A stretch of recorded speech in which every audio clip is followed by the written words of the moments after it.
स्वागत है आपका स्टूडेंट क्वेस्ट में। मैं बीके मौर्य प्रस्तुत हुआ हूँ एक नए वीडियो के साथ।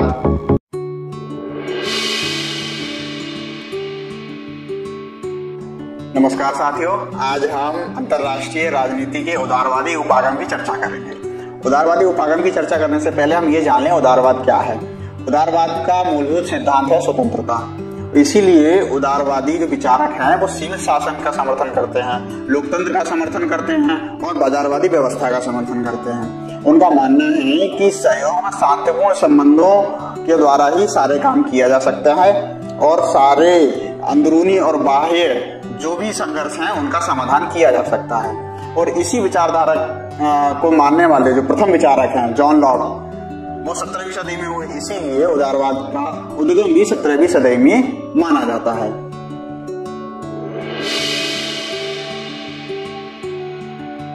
अब हम उदारवादी उपागम की मुख्य मान्यताओं की चर्चा कर लेते हैं। उदारवादी उपागम जो है वो व्यक्तिवाद, तार्किकता, स्वतंत्रता, न्याय, सहिष्णुता जैसे मूल्यों पर अधिक जोर देता है और इसीलिए इसमें व्यक्ति प्राथमिक अंतर्राष्ट्रीय अभिकर्ता के रूप में माना जाता है, क्योंकि ये व्यक्तिवाद को मानता है और व्यक्ति को अधिक महत्व प्रदान करता है। और इसीलिए उदारवादी उपागम के अंतर्गत राष्ट्रीय हितों में परिवर्तन बहुत सामान्य माना जाता है।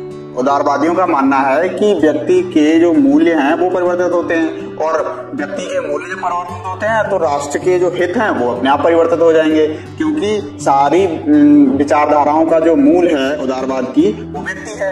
तो व्यक्ति के जैसे मूल्य परिवर्तित होते हैं उसी के साथ साथ राष्ट्रीय हितों में भी परिवर्तन होता है।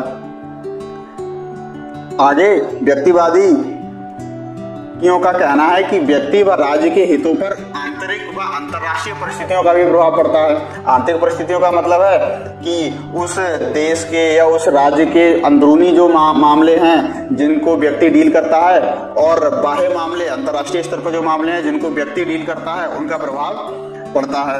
और इसी के आगे अंतर्गत कहते हैं कि पारस्परिक हित के द्वारा अंतर्राष्ट्रीय व्यवस्था में सहयोग किया जा सकता है। मतलब जो व्यक्ति के हित हैं या जो राष्ट्र के हित हैं उनके पारस्परिक सहयोग अगर किया जाए तो उसके द्वारा अंतर्राष्ट्रीय व्यवस्था में सहयोग स्थापित होगा।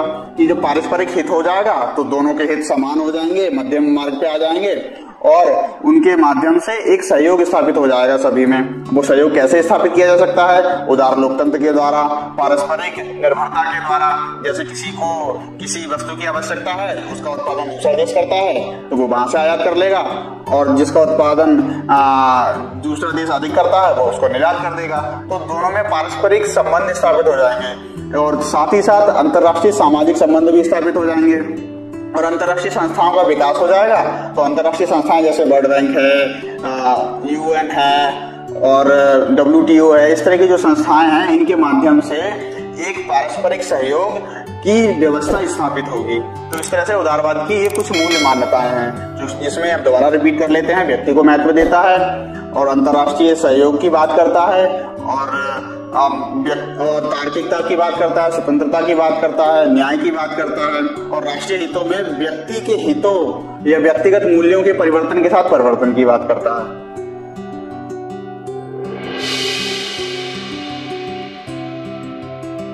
उदारवादी उपागम में विभिन्न धारणाओं का विकास हुआ समय समय के साथ, जिनके विद्वान अलग अलग हैं, उन्होंने अपने अपने विचार प्रस्तुत किए हैं। तो इसमें सबसे पहले हम बात करते हैं समाजशास्त्रीय उदारवाद की। समाजशास्त्रीय उदारवाद क्या है? ये इसके प्रमुख विचारक कार्ल ड्यूस और जॉन बर्टन हैं। इसीलिए कार्ल ड्यूस के नाम पर इसको ड्यूस मॉडल भी कहते हैं और इसी समाजशास्त्रीय उदारवाद को बहुलवादी उदारवाद भी कहा जाता है। क्यों कहा जाता है इसको समझते हैं। असल में क्या है कि अंतर्राष्ट्रीय जो संबंध है उसका मूल सिद्धांत ये पार राष्ट्रीय संबंध को मानते हैं। मतलब ट्रांसनेशनल रिलेशन के लिए ये सबसे ज्यादा महत्व देते हैं। ट्रांसनेशनल रिलेशन का मतलब ये है कि दो देशों के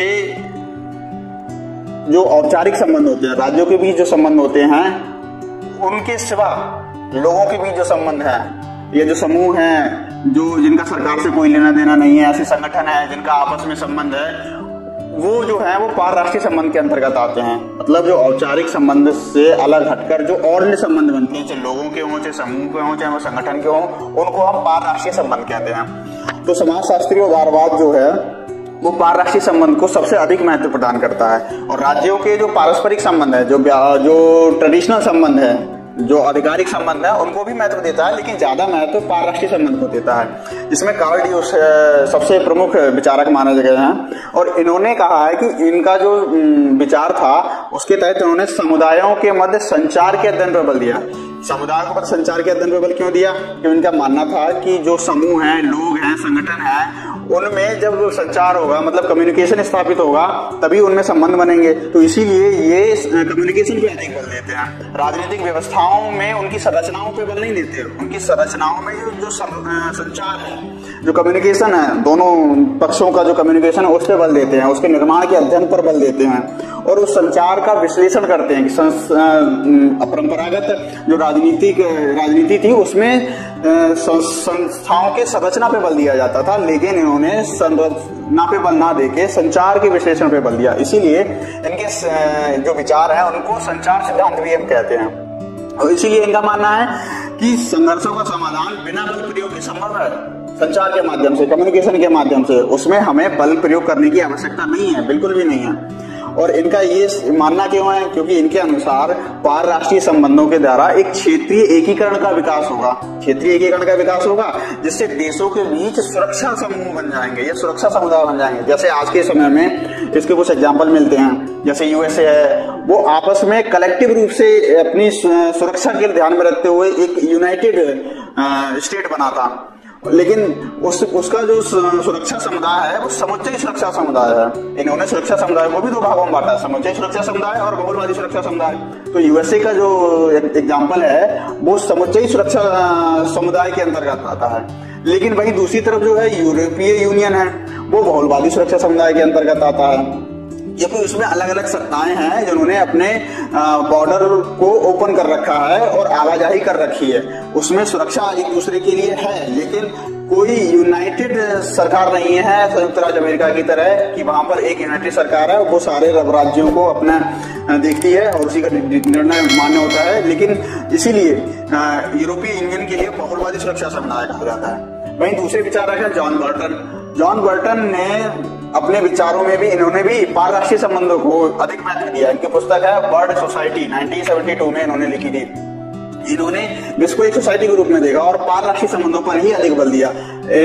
इन्होंने सामाजिक, आर्थिक और धार्मिक समूहों पर अधिक बल दिया और श्रमिक समुदायों के मध्य संबंध स्थापित करने पर बल दिया है।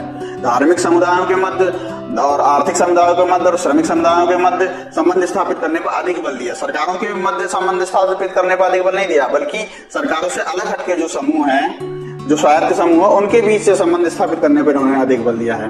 वहीं दूसरे विचारक हैं जेम्स रोजेनाउ ने अंतरराष्ट्रीय व्यवस्था को नए बहुकेंद्रित विश्व के रूप में बताया और उन्होंने परंपरागत अंतरराष्ट्रीय राजनीति के लिए एक बिलियर्ड बॉल मॉडल पर आधारित बताया था। बिलियर्ड बॉल मॉडल पर आधारित उन्होंने परंपरागत अंतरराष्ट्रीय राजनीति को बताया। लेकिन आज की जो राजनीति है वो बिलियर्ड बॉल मॉडल पर आधारित नहीं है, वो कॉब वेव मॉडल पर आधारित है, एक मकर जाल मॉडल पर आधारित है।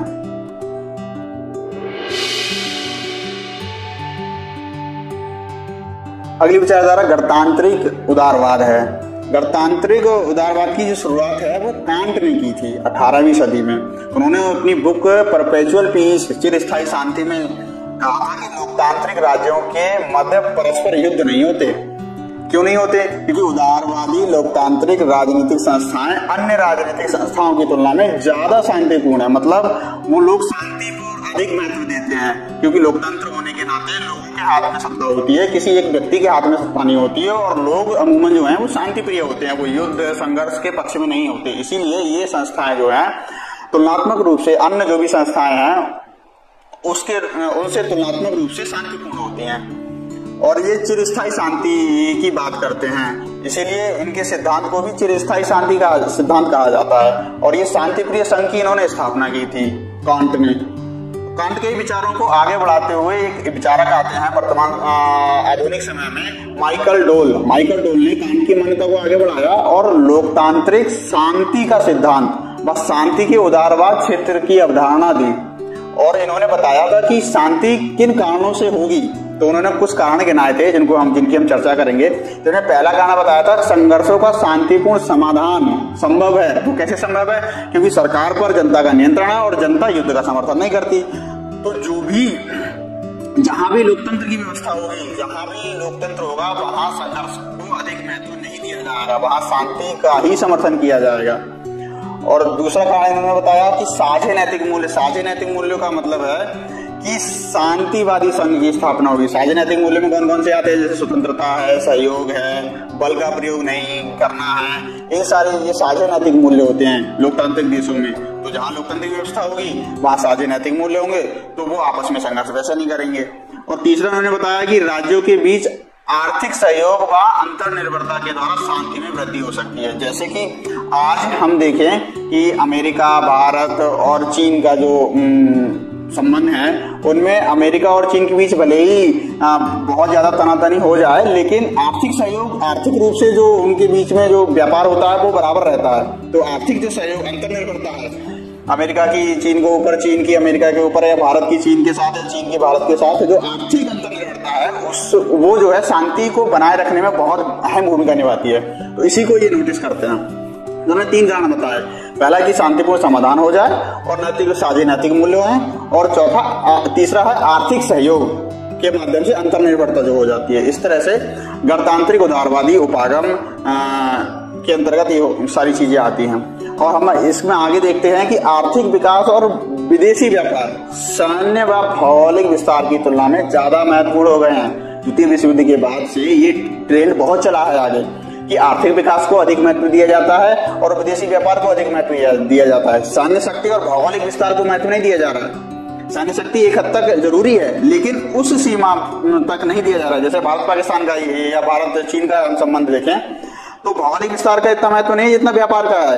जैसे सीमा विवाद अपनी जगह है, वो रहते हैं, लेकिन व्यापार बराबर चलते रहना चाहिए। विकास जो है व्यापार से होता है, तो इसलिए व्यापार और विकास, आर्थिक विकास पर अधिक बल दिया जाने लगा, ना कि भौगोलिक विस्तार और सैन्य शक्तियों पर। इसका एग्जाम्पल जापान भी है। जापान ने सैन्य शक्तियों पर ध्यान नहीं दिया, उसने विकास पर और व्यापार पे ध्यान दिया, आर्थिक विकास और व्यापार पे ध्यान दिया था।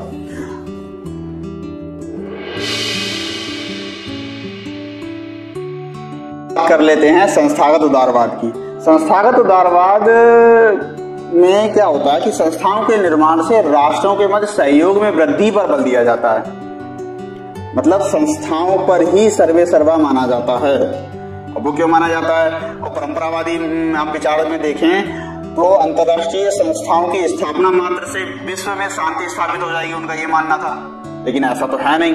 वर्तमान समय में जो अंतर्राष्ट्रीय संस्थाएं हैं, उनकी जो संस्थाएं हैं शांति की स्थापना में सहयोग करती हैं। वो स्वयं शांति की गारंटी नहीं है कि उनके होने मात्र से शांति स्थापित हो जाएगी, ऐसा नहीं है, लेकिन वो शांति स्थापित करने में सहयोग अवश्य करती हैं। इसीलिए संस्थाओं के द्वारा कैसे सहयोग होती हैं? क्योंकि जो संस्थाएं बनती हैं उनके द्वारा नियम बनते हैं, कानून बनते हैं और मानक निर्धारित किए जाते हैं, जिनका पालन जो उसके सदस्य राष्ट्र होते हैं वो करते हैं। जैसे यूनाइटेड नेशन है, यूएन या WTO है या वर्ल्ड बैंक है, उनके द्वारा कुछ नियम, संस्थाएं, कुछ नियम बनाए गए हैं, कुछ कानून बनाए गए हैं, जिनका पालन सभी देश मिलकर करते हैं।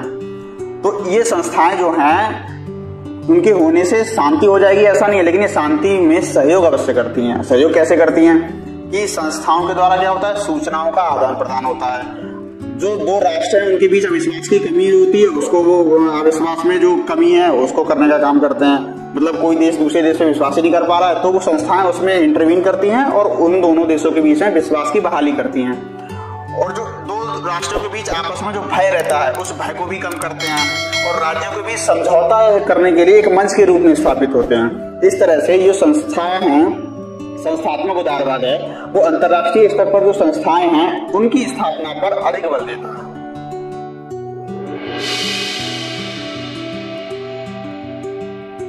अब हम चर्चा करते हैं अंतर्निर्भर उदारवाद की। उदारवाद का ये पक्ष बहुत नया है, एक तरह से देखिए। ये नया कैसे है?